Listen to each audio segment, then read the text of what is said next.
Aloha and good evening, everyone. So nice to have you tonight join us. It's Tuesday and it's time for Tuning Up from Hawai'i Symphony Orchestra. Tuning Up with Iggy and Dave. Dave, how was your week? Wonderful. Easter weekend. Easter weekend. Yeah, it was wonderful. How about yours? It was very nice too. A little bit of reflecting time because we all remember what happened last Easter, or in this case, I do. So it was a beautiful Easter in my wife's family home. So we have two very special guests tonight from the Punahou School. I am so thrilled to welcome Helen Chao Casano, Music School Director, and Craig Young, you are the Director of Orchestras. Correct.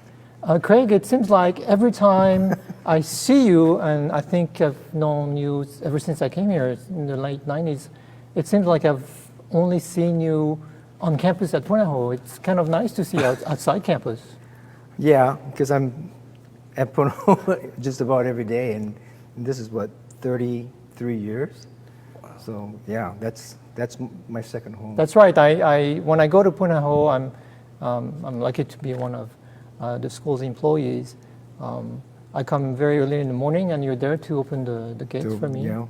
And sometimes I come back in the evening because one of my students has a recording or something like that, and you're still there. Yeah, that's my second home. And Helen,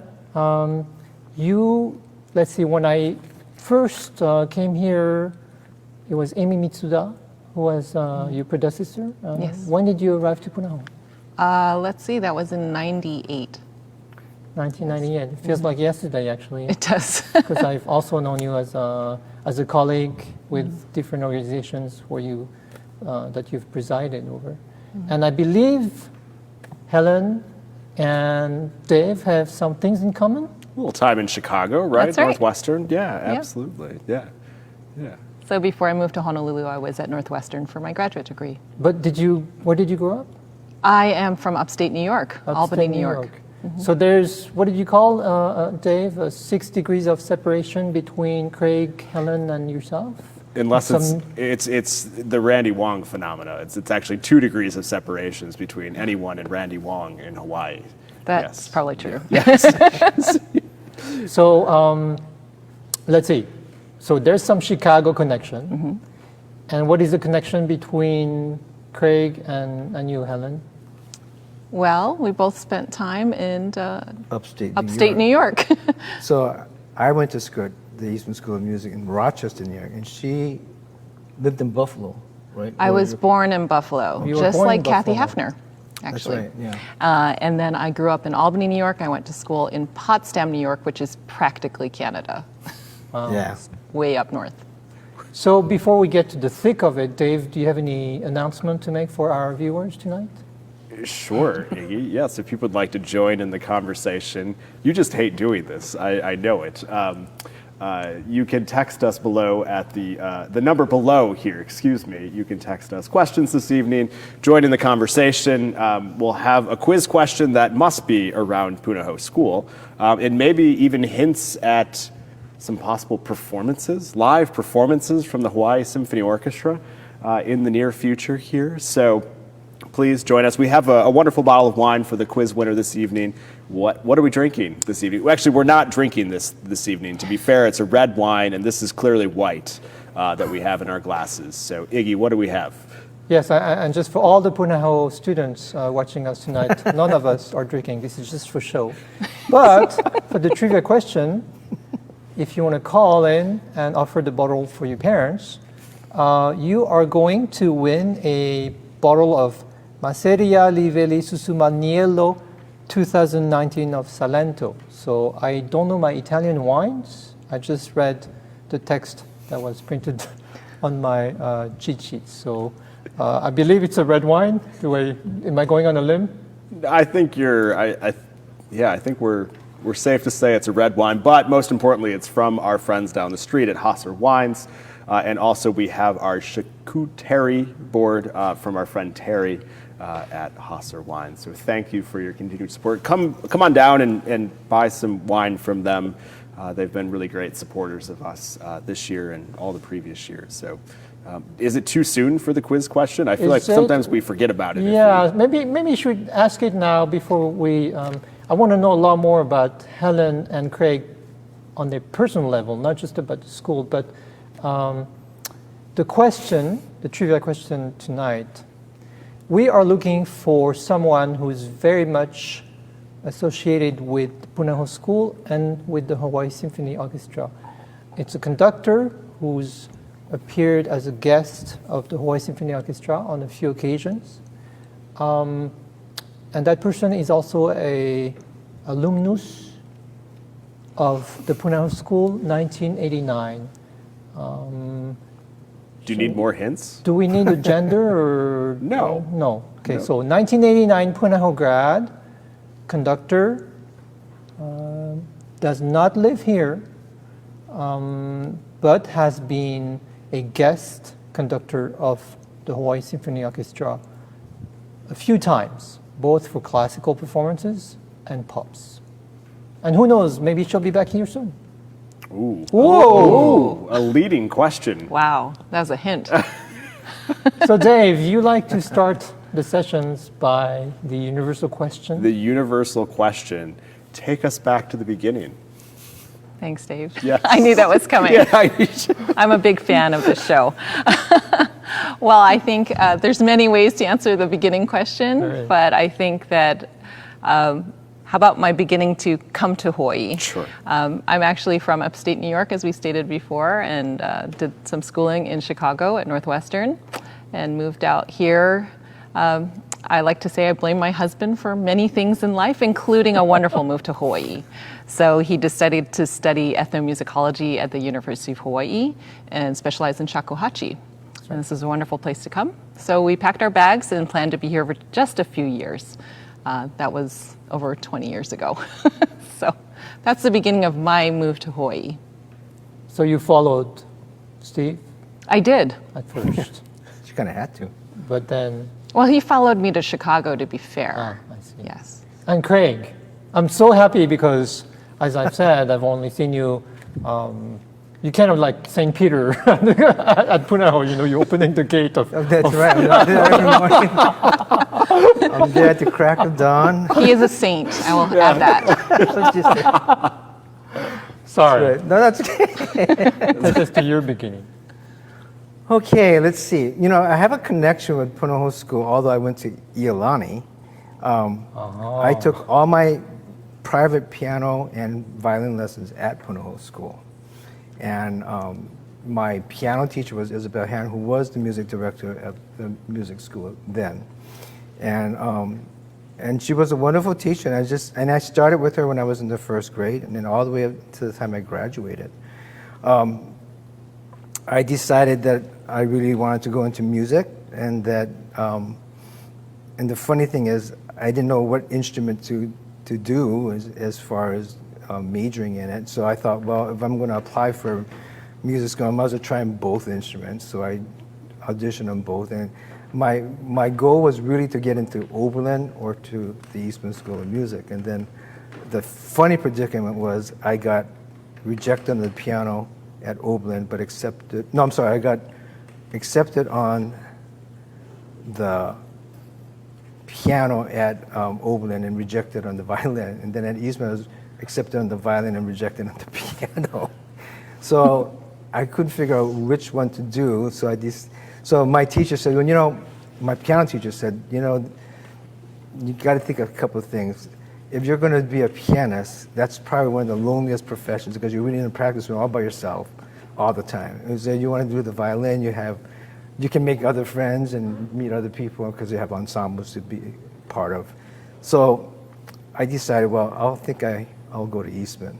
Now, had I had the money to go up to see the school originally, I might have changed my mind because it was not what I had expected. When I first saw the Eastman School of Music back then, it looked like a scene from the Industrial Revolution. I mean, you had these two brick buildings there, and it was very stark and very cold looking. And I think my face just dropped when I came there. I thought, oh, what did I decide to do? But I decided, okay, well, I'll just stick it out. And then I enjoyed it. I mean, I thought it was the best of my education was being there. I enjoyed being with the other musicians there. It made me realize who I was as a musician. I mean, you realize there's so many great talents out there, and so it either pushed you to want to work really, really hard, or it makes you scared to work, because I can remember them. Some people would be in the practice room 6-8 hours a day, and I couldn't go past maybe 2. Right. Yeah. And I tried to force myself to stay in there as long as I could, but I just couldn't concentrate for that long. Now, Helen, you only mentioned the beginning from the time you came to Hawaii, but what was your training like and your inspiration to become a musician? Well, I'm a pianist, and I started because my older sister played the piano. I really wanted to explore that instrument, and I like to tell people that I started the piano and I was already scoring for film, because I would just sit and watch movies and try to make music to accompany the mood or whatnot. Of course, I sounded fabulous before I started lessons. So my path, actually, I played flute also in school. And so my high school band teacher was quite influential in my life, in addition to my private piano teacher. And in fact, it inspired me to go into music education. So some people did not know this about me, but as an undergraduate, I aspired to be actually a band director. But I majored in piano, which was very unusual when you want to pursue band directing. I also played flute. But I got to work with a fabulous piano professor, Frank Ioga, and he kind of lured me to the piano side. So I stayed with the piano. And from there, followed piano performance and pedagogy, and decided to teach piano. And what I noticed just hearing the two of you talk is that in the U.S. there's quite a bit of versatility. I mean, you like an instrument when you're young and you start learning that, but so many of my colleagues and the two of you here, you have band experience, you learn the piano, and so I feel that the palette is wider than maybe just when you grow up, in my case, and I just focused on the violin from a very young age, intensively, and not much else. I understand you have a degree from St. Petersburg in Russia? I studied at the St. Petersburg Conservatory shortly after graduate school, just a summer institute. And did you feel that the training or the education or the style, maybe of course the style of the technique might have been somewhat different, but the approach to being a musician did you find it a little bit different in St. Petersburg? Oh yes, it's fantastically different. They select children from a young age. If they select them based on their talent, and they kind of track them as performers. And it's quite rigorous, the training. So it's definitely different from American style pedagogy and training, because we do have a lot of freedom to choose and select, yes. Dave, I know we brought up that subject before, but did you have an array of musical inspirations, or were you just focused on violin and then viola? I really wanted to play golf, Iggy. It's only Tuesday. You can't. No, I meant as a career. Yeah, of course. No, there were lots of options. Music was I won't say forced, but it was encouraged from a very young age. I started violin when I was 2. I wasn't asking for a violin at that age. It was just something that was. Yes, exactly. So it was instilled from a very young age. How old were you when you started? I had to wait till I was 6. 6? Mm-hmm. 6?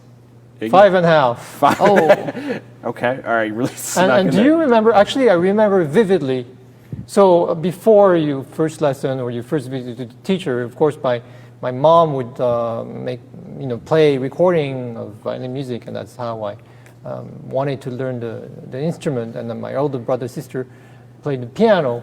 But I remember the very first time we went to see a teacher, and I didn't have any instrument or anything like that, and we saw the teacher, and I don't quite remember the questions, but then my mom asked, and I was 5.5, can you you see his hands. Do you think he has hands that can play the violin? And like, yeah, she said yes. But of course, what else are you going to say? But so that's what I remember, you know. And did you start on just a tiny violin, or what did you start on? So I also remember that the day my parents said, "Do you want to start playing the violin, or do you want to start playing the piano?" I said, "No, I think I'd rather learn the violin." And I just said it, you know, without thinking I would do that for the next 50 years or so. But the next thing I know, the next day, I think my dad comes back home from work with an 1/8 size violin. And I started on a macaroni box with a ruler attached to it. That was, you know, you learn to hold the violin that way. They didn't want to give me anything I could break too early. So a very good thing. Do you remember what the first book you had when you started the violin? it was Suzuki Book 1. Were you into Suzuki? Yeah. Do you remember your first one? Yeah, I had Sandor, which might have been a Hungarian method teacher, and Shrejek. Oh, Stridge. Oh, gosh, at that young age. I was Wow. expecting, you know, he started with, you know, Campagnoli or something. Yeah. You know, that's what you hear. But you know, my very first teacher, who probably was the best teacher ever for me, and it's, you know, I'm sure many of the teachers at Punahou, the teachers who teach at a very young level, make the maybe most lasting impressions maybe on the students. But anyway, that's what I remember. But I'm kind of skipping ahead, but or kind of going everywhere and nowhere. But speaking of Suzuki, when I first came here, a very important teacher at Punahou was Hiroko Primoz. Right. Mm-hmm. She kind of established the Suzuki tradition at the school. Yes, she established our Suzuki program in 1990. Wow. Yeah. And so many great students she's had, you know, Laura Jean Keller, I had Chandra Susilo, I mean, those are maybe the late, early 2000, but so many others. I have to ask a question. Yes, and please. for those who don't, you know, being new to the community, I'm still learning about how vast of an organization Punahou is. So can you talk us through, you know, I'm hearing there's a Suzuki program, you know, what is the scope of the musical programming at Punahou? It's a really vital part of our life on campus, and there are two wings to it, actually. There's the curricular wing, which includes the band, orchestra, choir program, along with other associated courses that kids would take during their school day. What I like to say is the curricular side ends up on your report card. The part that I'm associated with is the co-curricular wing of education at Punahou. So the music school is actually a community-based music school that's been around for over 100 years. The Suzuki program is under the music school. Great. So I could go take Suzuki lessons at Punahou. Absolutely. Okay. All right. Bring your box. Yes. And Craig, I remember when I first got here, I believe it was the directors of orchestra were you and Gabe Villasorda? Gabe Villasorda, yeah. And so tell us about your experience with the orchestras at Punahou.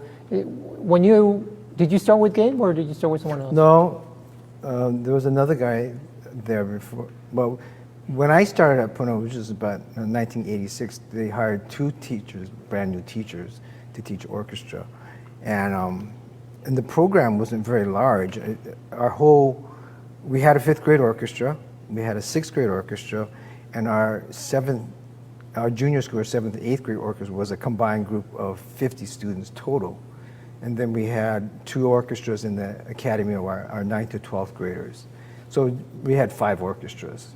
And then the administration has always been very supportive of music, and so we felt that maybe we should be starting to enlarge the program.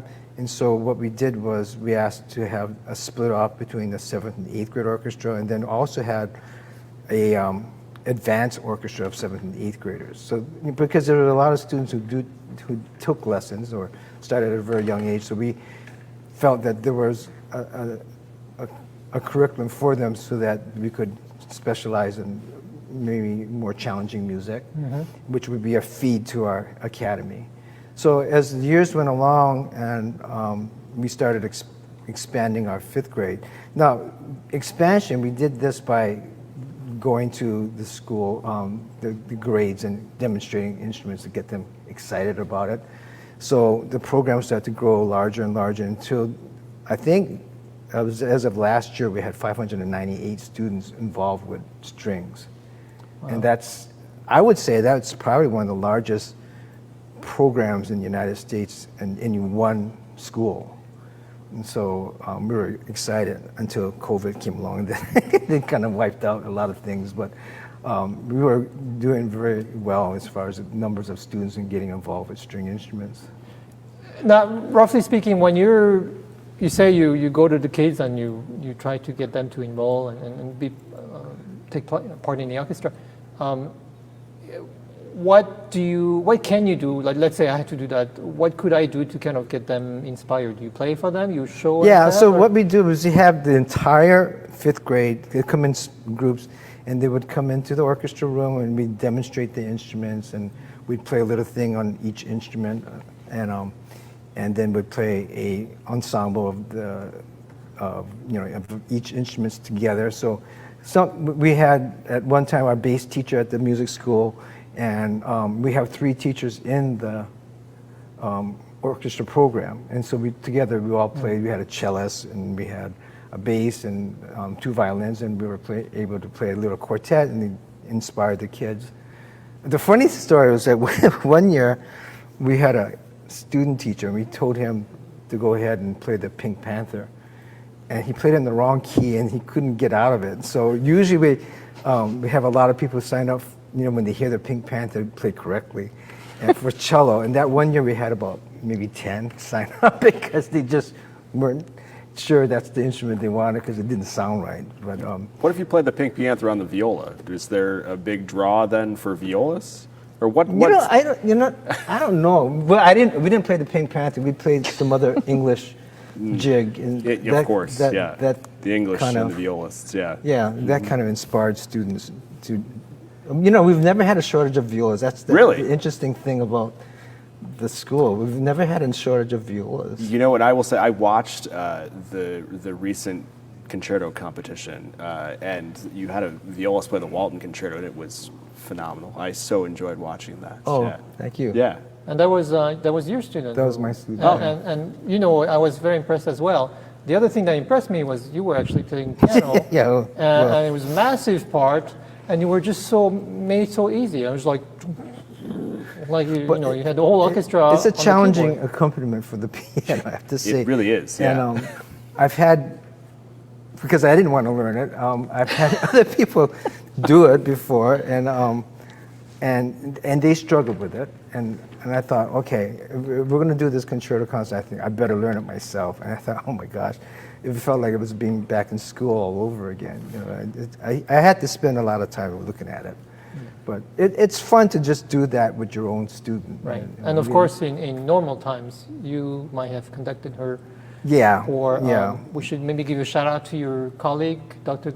Jonas Carlson. Yes, Jonas Carlson, my colleague, and I, for our concerto concert, it would be usually with the full orchestra.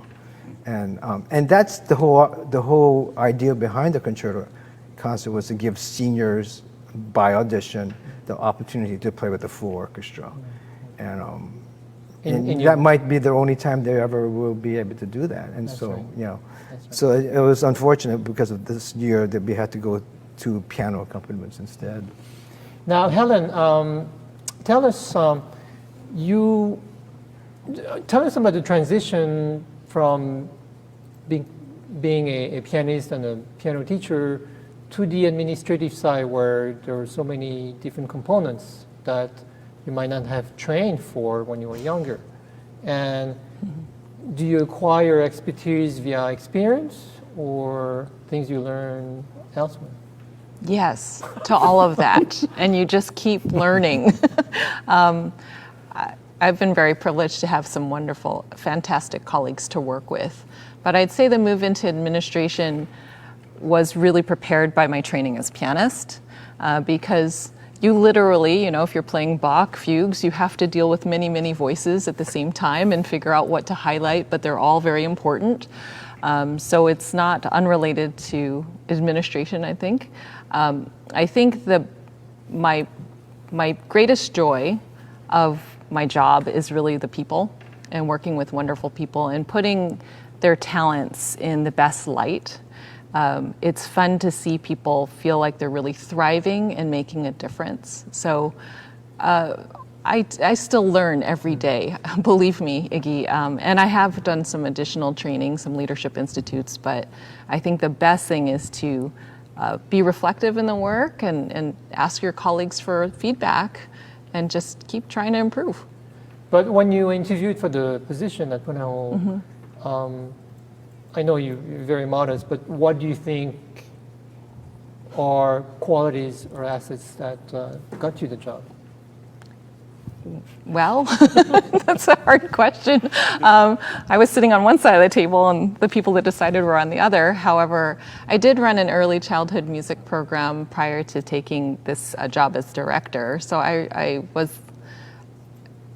experienced in establishing a program. I grew this early childhood music program from, I think we started with 4 students, and 10 years later we had over 300 and had blossomed the program from music to encompass also drama and movement for young children. I'd say that just being on the ground and creating that program and working with some great teachers taught me a lot. It was a degree plus.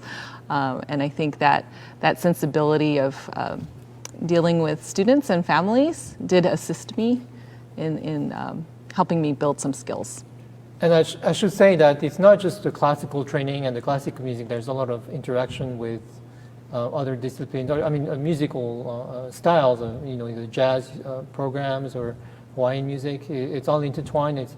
And I guess it's part of the Punahou education. I want to call it wholesomeness, but I think it's the wrong word. But just the versatility of your training when you're a student at Punahou.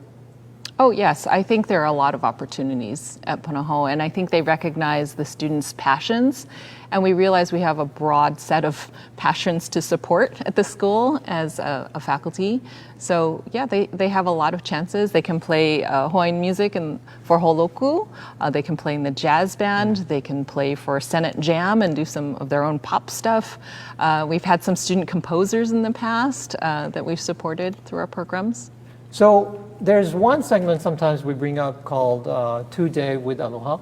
It's because Dave hasn't been able to enjoy much of Hawaii's treasures. I said before the show that he hasn't done much here since he got here, and Dave got upset. But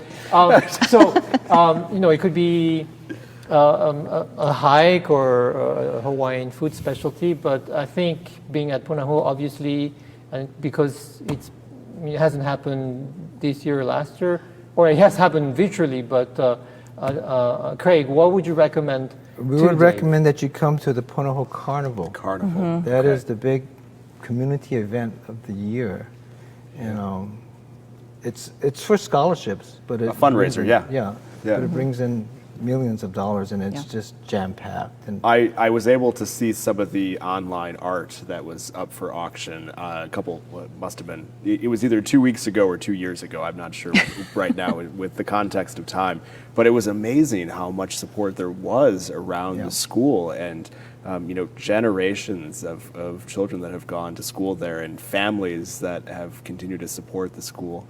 It's phenomenal. I look forward to attending the carnival, hopefully. what's next year. neat about it is it's really run by the students in a lot of ways. Really? Because it's the junior classes event. So they pretty much run the whole thing. And they have booth chairmen and what else do they have? They have incredible leadership structure for the And then they have students. supportive parents and who take the lead in terms of taking part of being in charge of the food or being in charge of games and things. But it's pretty much student run. And then there's a variety show that the seniors create themselves. They do the music and they do the plots and everything. And so it's pretty much a student run event. Wonderful.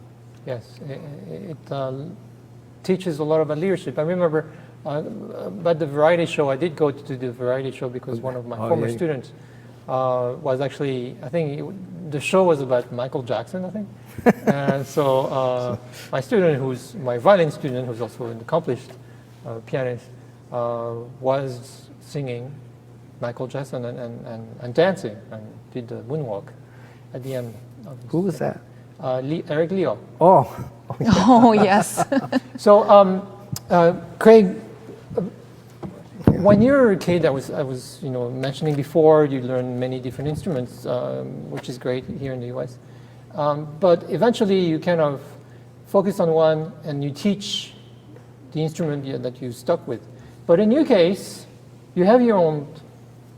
Unbelievably, you have your own school where you teach, and you teach violin, viola, piano.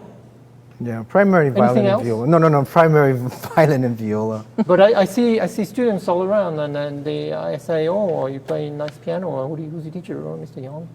So, well, I enjoy that.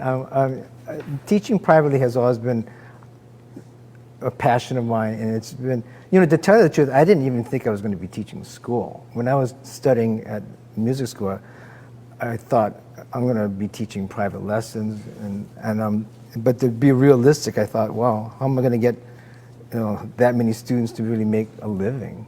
And so I have to say that a nice opportunity came up at Iolani to teach orchestra there. So I started teaching orchestra at Iolani, and so I never thought I'd be teaching orchestra, but I got involved with that, and then at the same time, I had to find out ways to find educational material for students at that time, and then so it was a good exploration time, and something that I've taken and onto Punahou when I went there after that, and so teaching orchestra and teaching reading scores and all that wasn't something that I had envisioned to do, but it's something that came out to be what I'm doing now. That's great.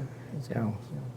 Yeah. And Helen, sorry, Dave. Please. Helen, we talked about the orchestra, but tell us about other renowned programs of the music school. Which of them I'm involved myself? Let me think now. I get to see some fabulous musicians very early in the morning to work with teenagers in our chamber music program, and I'm pleased to say Iggy is one of our fabulous coaches.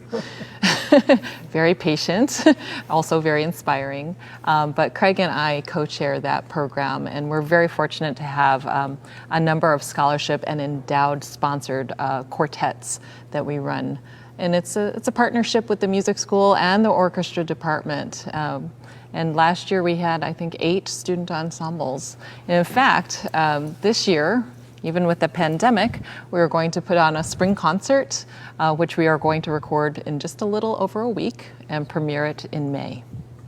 Dave, I never asked you that. How much chamber music experience did you have when you were young? I was just going to ask a question based on that. Is for me, the orchestra program that I grew up in order to play in the orchestra, you had to play in chamber music because the thought is if you're a good chamber musician, you'll be a good orchestra musician. I can fake my way through any Mahler symphony. You just do what everyone else is doing around you. That's how you get into administration, actually. Okay. But is that a requirement? Is chamber music a requirement to be in the orchestras, or do you what? Well, since there's nearly 600 students in the orchestra, we really can't require it. Yeah. I think we do wholeheartedly subscribe to the fact that those skills that you learn in a chamber music ensemble are essential leadership and collaboration skills in the orchestra. So the students do audition for places in the program, and we do expect a level of commitment because it creates all wonderful opportunities for pre-professional skills as far as communication, showing up on time, being prepared, being accountable to yourself as well as others. And I think those are all elements that enhance the student as a person, plus they get to play great repertoire and work with great people. What are you coaching, Iggy? What's your favorite repertoire to coach with these ensembles? It depends, but So I guess I'm not revealing anything when I say that when you start string quartet, usually you'll start with Haydn, Mozart, and early Beethoven. So the last few years, the students that I've had are a little older, so we'd like to branch out to romantic and contemporary or modern. You know, this is 2021, so I know in the 90s you would say Baroque, classical, romantic, and then contemporary. But now, I mean, it's just contemporary is so big. I mean, you have post-romantic, modern, impressionist. So I don't know. I think we need to reclassify the classical period. But in any case, the flat answer to your question is right now I'm teaching Debussy. Are you? And I did not choose Debussy because he was French. My students chose it for me. Okay. So. That's difficult repertoire for, I mean, I remember the first time I played a Debussy quartet. That's hard music. Well, I'm very lucky to have very good students from Punahou School, and they're very dedicated. And as Helen mentioned, it takes dedication. All the coaches, you don't know that, but all the coaches plus Craig and Helen, we have a briefing meeting at the beginning of the year, and we all put in our places, and the teachers know what to do, and we have to be ready and prepared because there's an evaluation form at the end of the year. And you get graded. You know, I've reviewed your forms year after year, Iggy. You do just great. But our coaching faculty, many of them are musicians from the Hawai'i Symphony, and we're very, very fortunate to have them. And so, Helen, outside of Punahou, you've also been involved with many different organizations. Tell us about HMTA. HMTA is the Hawai'i Music Teachers Association, is the state-level organization of the Music Teachers National Association, which is a huge collection of independent teachers as well as collegiate teachers. So I served on the HMTA board for 12 years. Wow. 2 times as president, so I think that's the limit, maybe. But it's a pleasure to serve the community. So, I mean, I could ask the three of you, how many brain parts do you have do you need to have in order to like have room for everything? Because, Dave, you need to take care of operations, fundraising, the relationships that you're nurturing with everyone else outside the symphony, the musicians, the union, the board. Yeah. You have Punahou School and all it requires, plus your outside organization, plus you teach as well, you teach piano. Mm-hmm. Craig, you have the orchestras, your own school, and we haven't talked about the parade of orchestras, but that's coming next. What would you tell students who are watching you, because they're also very, very busy, but it's not going to get any better. I mean, as you grow older, you're going to have so many different tasks at hand. How can you manage that? And I know, Helen, you have 2 grown-up and a husband to take care of. So do you make room? How do you do it? Helen first. Oh, Thank you. okay. Thank you. I was going to ask Dave. I wanted some secrets. I try to plan for success, and I try to work with ideas that are fun and inspiring year after year. And I make a lot. How do you make room for everything? I don't. There are things you have to say no to. I think actually that's a lesson I talk to students about, especially busy Punahou students. That is one thing they're not terribly good at, is saying no. And sometimes you do have to just make decisions that my husband at home is probably laughing right now because we just discussed this 2 days ago about me making some more decisions. However, you can't do everything, and you shouldn't do everything.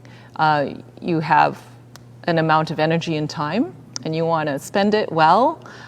So you have to make choices. But I make tons and tons of lists, and I try to follow up with emails as expeditiously as I can, because an inbox can just overflow quickly, and it's slipped onto another page, this email, and you've forgotten to answer it. So I like to stay on top of things. Right. And so, Dave, when I guess you need to prioritize, but sometimes everything's a priority. Well, Sometimes maybe everything is on fire. if I send you an email at 8 p.m. at night, maybe you can disregard that. But how do you, prioritize but still manage to be personal and pay attention to everything? I think that I'm a very optimistic person, and so I think that for me kind of mindset and is always a priority for me. And so no matter how much is on my plate, I am hopelessly optimistic. I try to bring that to any conversation that I'm coming to. And I think that in my position, that's what's needed, that, to bring the team along, to bring the community forward, that we're in this together and there's a light at the end of the tunnel. I make a tremendous amount of lists. I have lists of lists of lists. And for me, it's just, there's a certain set of rules that I set for myself of how I engage with different people or different organizations, and I stick to those because that's the only way I can manage my schedule. But for me, it's really just the positive, optimistic attitude that I always have. And Craig, I think, when you listen to both of them, it really comes back from your music education, because you become so self-disciplined when you do music, and you have so many things to take note of, and especially a conductor. Well, yeah, but I mean, just music in general. When you want to be, if you want to be a good musician, there's so many things that you have to take into consideration. I mean, you're striving for perfection all the time, and you have to prioritize the ways to get there. And so, I think this is into the excellent background about the music that makes you what you are today. Talking about chamber music, yes, though, and please. I was mouthing accountability. It was the last thing you said about playing Yes. chamber music, and I think to me that's the biggest thing that I've taken away from my music career. Is if the violist doesn't show up, the show doesn't go on. Right. You need that inner voice, and so I think that there's that accountability to all parties involved that really drives me. What I'd like to know too is, okay, so I'm waking up in the morning, I'm somewhat fresh, and I can organize in my mind. You don't look like this when I see you in the morning. Tell them what time we start. 7:30. Well, we're having a normal school year. Yeah, before the pandemic, we start at 7:30, which is, I'm sure, but like some of my students, they have to wake up at 4 or 5, especially the ones who live in Mililani. But Yeah.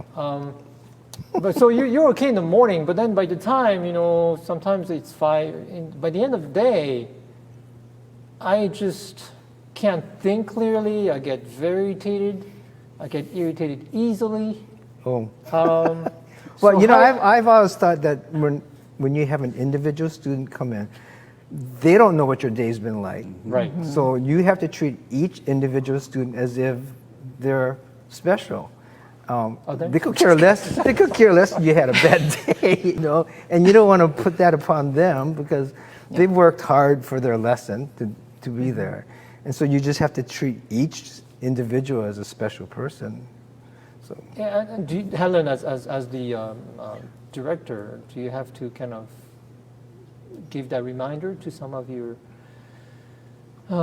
employees or some of the other faculty, or I don't think I've ever made that statement to you, but I think what Craig said is absolutely right. Each student is special when they're with you. It's a privilege to be able to teach them, and I think the great part of being part of the music school is that you have colleagues that you can go and talk to in the hallway and get some support, have a joke, and then just kind of charge up again and get in there and teach. So I rely very much on the energy and momentum of my colleagues to really stay focused on the work. That is such a great point. And I think I mentioned it last week. We have a new personnel manager at the HSO. She started a week ago Monday, and she's still with us. Thanks, Jamie. And just having new energy in the office around us has inspired me this week, a week that's been full of challenges as we look towards new productions here. But it's really, I feed off of that energy of other people and their ideas. And, and again, it goes back to chamber music. The best ideas are in the room. And speaking of chamber music, tell us about Honolulu Chamber Music Series, HCMS. Oh, yes. I serve on the board of Honolulu Chamber Music Series. We did the full pandemic pivot this year. So we offered a virtual season highlighting some special concerts from the Chamber Music Society of Lincoln Center. However, this spring, a very special opportunity came up with a partnership and a grant from Partners in Performance. We were able to feature Midori in a concert this Saturday, actually. So she gave us some talking program notes about a week and a half ago. Right. And Saturday, she will present a recital, a pre-recorded recital, and then run a live Q&A. That's Saturday at 2 o'clock. So if anyone's interested, stop by the Honolulu Chamber Music Series website and you can register and RSVP for the event for free. Yeah, I did tune into the session she did last week, and she contextualized everything from her Partners in Performance. So it was partners, the composers, César Franck and Edvard Grieg, partners, her Cornelius Del Jesu instrument, partners François Pécat violin bow. So it was quite interesting, and she's quite a personality. So dedicated, and I think I mentioned it before. Last week, the practicing, yeah. Performs with the Hawaii Symphony Orchestra on a Sunday evening, and instead of having dinner and go to the airport, stays in her dressing room and practices until it's time to go to the airport. Wow. Craig, we haven't talked about Parade of the Orchestras. Parade of Orchestras. I wanted to go over that because you're responsible for it, essentially, for coming back from the ashes.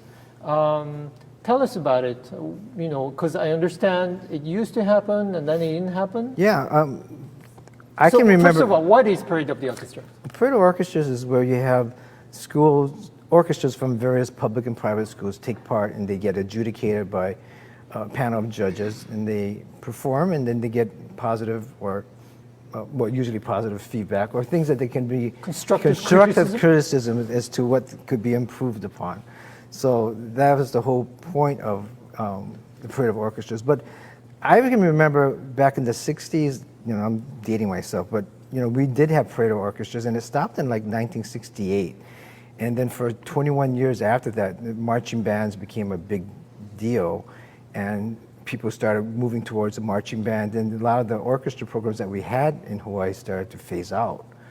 And decided, well, maybe we ought to get this back on track and get some orchestra programs going. So back in 1989, we started the Parade of Orchestras. And back then, the anchor schools that still had programs were Kalani High School, and since the director at Kalani was also a director at Kaimiki Middle, they had Kalani, Kaimiki Middle, Kamehameha, Iolani, and Punahou. That's pretty much it. And then we started adding more orchestras, and then I think what's happened is that other schools started to recognize that this is a good program, good value. And then a lot of schools started to reestablish their orchestra programs and bring it back from the ashes, like you said. So, so we started off with less than, I think, 400 students at a Parade of Orchestras. Now we're up to 1,580 students participating, and it was a half-a-day event at one time. We go for 2 days now, and we go from 8 to 6, or sometimes from 4 to 11 o'clock at night. So each orchestra has, how long does each orchestra have? Each orchestra has 15 to 20 minutes to play, and we categorize them by high school level, and then middle school, and then elementary. And like I said, they're adjudicated by a panel of judges. We don't have them, we're not ranking Prize them. winners. We just give them a superior, excellent, good program notes, and then they just feed off that. We also give them a recorded comments. The judges do live comments as they're playing, so they know exactly what to be. Like a play-by-play. Play-by-play, yeah. And so it's been a great program, and it's just amazing to see how the schools have, over the years, have started bringing up their programs and it's neat to see great teaching going on. And it you know, this is some of the only times some students will ever get exposed to classical music, you know, or refined music. And they find it very special. I think that's why the programs grow. And it feeds off, it helps out with, you know, various other organizations like the Hawai'i Symphony and then the Hawaii Symphony as well, you know, because students start to realize, you know, this is really nice music, okay? And so sometimes they have no other way of getting exposed to it except through their school programs. That's great. Okay, so let's say the Hawaii Symphony Orchestra would play for the parade, and we would be judged by the panel. What is that sheet? That the criteria is? What would they would see the conductor, or they would see us, or what would they? They would say you would get a superior. Superior plus. I mean, because like if you hear a solo violin, okay, then you rank. You can evaluate the, I don't know, intonation, rhythm. Well, they're evaluate on the intonation. Exactly, rhythm, interpretation, stage presence. Stage presence. What is stage presence for an orchestra? Well, sometimes some orchestras come on, the kids say hi, and to the, you know, and the judges are already writing down comments. And he says, well, you know, when you come on stage, you should be a little bit more refined when you come on, but then they'll also look at how well the ensemble works together as a group. Do they watch the conductor? Do they listen to one another? You know, so various things like that is what they get graded upon. Are they following the concertmaster? You know, those important sort of exactly. things that need to. I want to ask a question because this brings up something is rumored to be true. We've recently revitalized a program that had been not done for over a decade here, the Youth Talent Pool. And I understand that we are in the presence of greatness, that we have a 4-time winner, is it, of the Youth Talent Pool? Yeah. But not just 4-time winner, but... What? Maybe the competition wasn't as great back then, I don't know. The first time I played was when I was 10. It was on the piano. So on which instrument? Piano. First time you won? The first time I won. And that was kind of neat because you play at the Shell. Do you remember what you played? At the Shell. That's a the good Waikiki place. Shell, Yeah, it's a good place for a concert, I hear. Mozart piano concerto in G, and I can't remember the correct number. But all the audience back then would sit on the floor of the stage. So and the parents would sit in the audience on the outside the audience. But you know, it was really up close and personal. So and then the second time. Then the second time was in 8th grade on the piano, and all the concerts then were at the NBC. So it was a real great to do 2 or 3 concerts at a time because they have the different schools coming in. And so you do 2 concerts or 3 concerts, and then I think my sophomore year was on the violin, and my senior year was on the piano again. Wow. So, yeah, we had good conductors back then. Yoshimi Takeda was one of them. Then Robert Lamarckina was another conductor. Yes. Yeah, so I had a really good experience performing with them. Wonderful, So, and it's always nice for professionals to see young students perform either as soloist or have side by side. and it's great to see that the talent pool is coming back again. You know, Thanks so- to Dave. Yeah, Nahoku Opio, the Young Stars program. The deadline's coming up here, right? April. I believe the old tax day is the deadline. The old tax day. Yeah, April 15th. Yes, is the deadline for that. We've gotten some. I've taken a sneak peek. We've gotten some really wonderful submissions thus far. So I hope we'll get a few more in the last couple of days here, as there's still time. But really excited to see those students in front of the Hawaii Symphony Orchestra. How is our trivia question going, Dave? So we have a winner, I believe. You know, I think we need to put some more rules around this. The winner this evening is Stephen. Do you know Stephen Casano? Stephen Casano. Yes, that's a familiar name. That's a familiar name. That's my husband. Yes. Sorry. The correct answer, though, was The correct answer is Sarah Hicks. wonderful, entertaining, talented conductor. Of course, she, when I came to Hawaii, she had already graduated from Punahou School, but I remember some classical concerts and some pops concert that she did as well. So I don't know, Dave, is it, sometimes you have conductors who only do classicals and classical music. Sometimes you have conductors who are more drawn towards pops, but not too many kind of do both, or I don't know, they do it by necessity maybe? Or? Yeah, you know, that's a good point. Some people kind of get pigeonholed in their careers as to only being able to do one type of thing. And, you know, I think of so many conductors who who that has happened to. But Sarah is a wonderful classical conductor, a phenomenal pops conductor. And we're looking forward to seeing her here in Hawaii in July, actually, for some performances that we haven't announced yet, but we will soon. But yeah, she's with the Minnesota Orchestra and has done tons of projects for Disney, and is just, you know, when we sit down and talk about the future, this is a leading question here. When we sit down and talk about the future of the Hawaii Symphony Orchestra, she and I have a lot of similar ideas about what the organization can and could look like in the future. So, which takes us to what we usually close our show with, and I'd like to pose this question to you both. What does the future of classical music, symphonic music, the Hawaii Symphony Orchestra look like?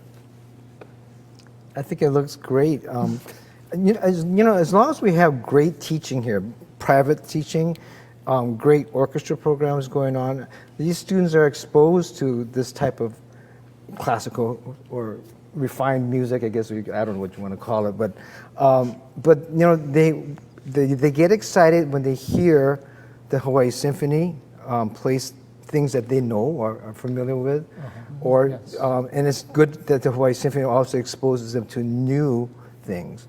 Then we have the Hawaii Youth Symphony that has done a tremendous job of giving students opportunities to play at a higher level. And then those same students also will feed off the Hawaii Symphony because that's something that they'll enjoy. So yeah, as long as we keep these programs with good teaching and good programs of school programs going, I think we'll always have a good future for the Hawaii Symphony. And what you said, you know, I hear it. That when the kids, they learn something and they hear it and they hear the symphony play it as well, and that's how you develop a stronger connection. Right? Yeah.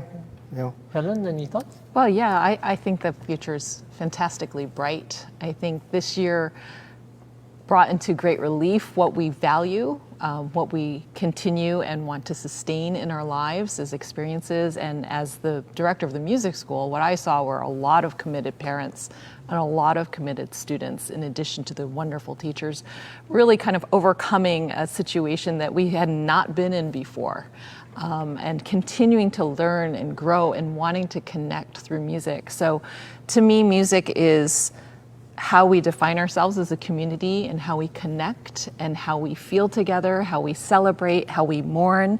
It's all those things. So I think music is alive and well and has a wonderful future. And you know, thanks to all the awesome partners in our community for keeping things alive and innovative and fresh. You know, an interesting thing is that every time we have judges that come in from the mainland for the Prioritization orchestras, every single one of them cannot believe the amount of participation that goes on in a small island like this. I mean, they're thinking, so where are you going to get all these students? How do you get them all interested in that? But I said, we do have great teaching, and they can see the good teaching that's going on at all the schools that we have here. So I have to take my hats off to all the directors who are have great programs going on in the string teaching. Great conductors, programs. Yes. Well spoken. Dave? Yeah, well spoken indeed. Thank you both for joining us. It was such a pleasure to get to know you both and to share your story with our community that we continue to build here on Tuesday nights as we look forward to getting back to in-person performances and filling these seats with vaccinated, COVID-free people. So, That's right. yes. Iggy, what are you looking forward to this week? We haven't done this in a while. I am looking forward to next Tuesday we will be having Tuning Up, as always, with Iggy and Dave. And we're very happy because next week we'll be welcoming Monica Chung, who is a wonderful pianist on the island of Kauai. So we will have representation from the neighbor islands for once. We're going there, right? Okay. All right. We needed to clarify that detail. Okay. Well, I look forward to that. Please join us next week. Thank you again for joining us. I really Thank you very appreciate the much. opportunity. And we'll see you all back here next week for Tuning Up. Thanks so much for your continued support.